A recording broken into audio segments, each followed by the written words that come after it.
जो सबसे आखिर में है, उसका उदय। गरीब से गरीब तक विकास पहुंचे और हर भेदभाव समाप्त हो, यही अंत्योदय है। और अंत्योदय में ही सामाजिक न्याय की मजबूती रही है। और आज विकास का यही मॉडल भारत दुनिया को दे रहा है। साथियों, मैं आपको एक उदाहरण दूंगा। आज विश्व में हमारे फिनटेक सेक्टर की बहुत चर्चा है।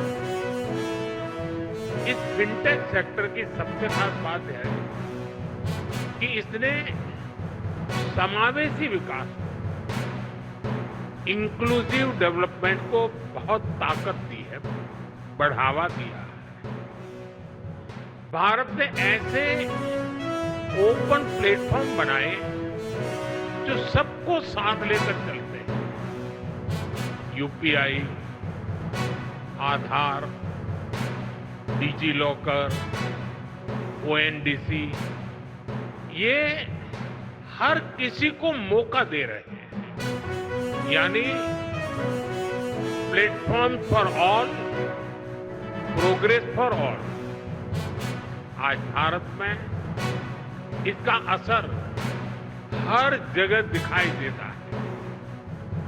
मॉल में शॉपिंग करने वाला भी यूपीआई इस्तेमाल करता है और सड़क पर चाय बेचने वाला भी यूपीआई का इस्तेमाल करता है।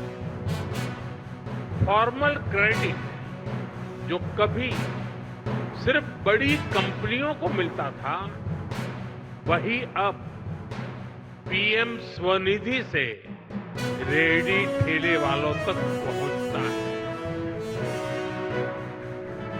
साथियों, ऐसे ही गवर्नमेंट ई मार्केटप्लेस यानी जैम है।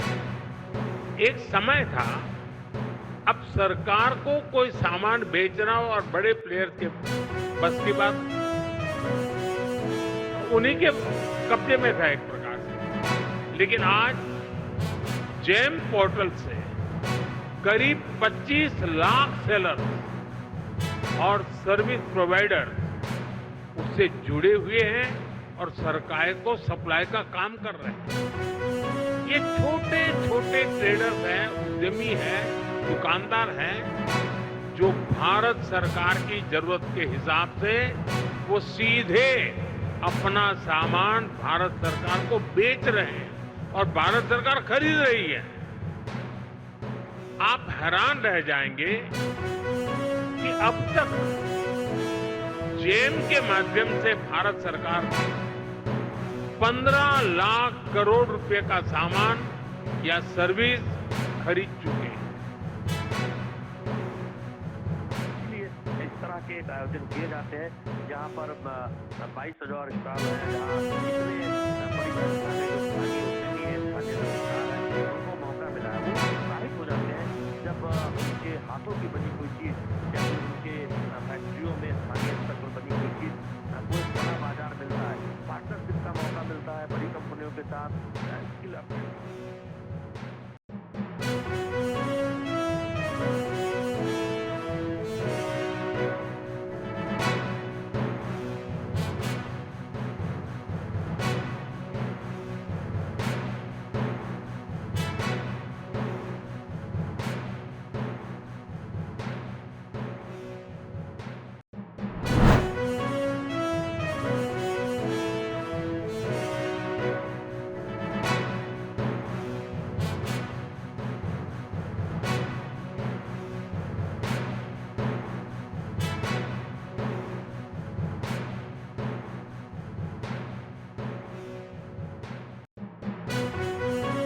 ಅವರು ಅವರ ನಿಧನದಿಂದ ಸಾರಸ್ವತ ಲೋಕ ಭಾಳ ಬಡವಾಗಿದೆ.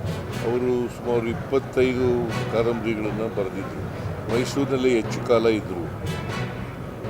ಓದಿದ್ದು ಮೈಸೂರಿನಲ್ಲೇ, ಹೈಸ್ಕೂಲಿಂದ MA ವರೆಗೆ ಮೈಸೂರಿನಲ್ಲೇ ಅವರು ವಿದ್ಯಾಭ್ಯಾಸ ಕೆಲಸ ಮಾಡಿರ್ತಕ್ಕಂಥ ಅವರ ಕಾದಂಬರಿಗಳು 40 ಭಾಷೆಗಳಿಗೆ ತರ್ಜುಮೆಯಾಗಿದ್ದಾವೆ. ಬಹುಶಃ ಇಷ್ಟೊಂದು ಭಾಷೆಗಳಿಗೆ ತರ್ಜುಮೆ ಆಗಿರ್ತಕ್ಕಂಥ ಕಾದಂಬರಿಕಾರರು ಬಹುಶಃ ಭೈರಪ್ಪನವರು ಒಬ್ಬರೇ ಅಂತ ಅನಿಸುತ್ತೆ ನನಗೆ.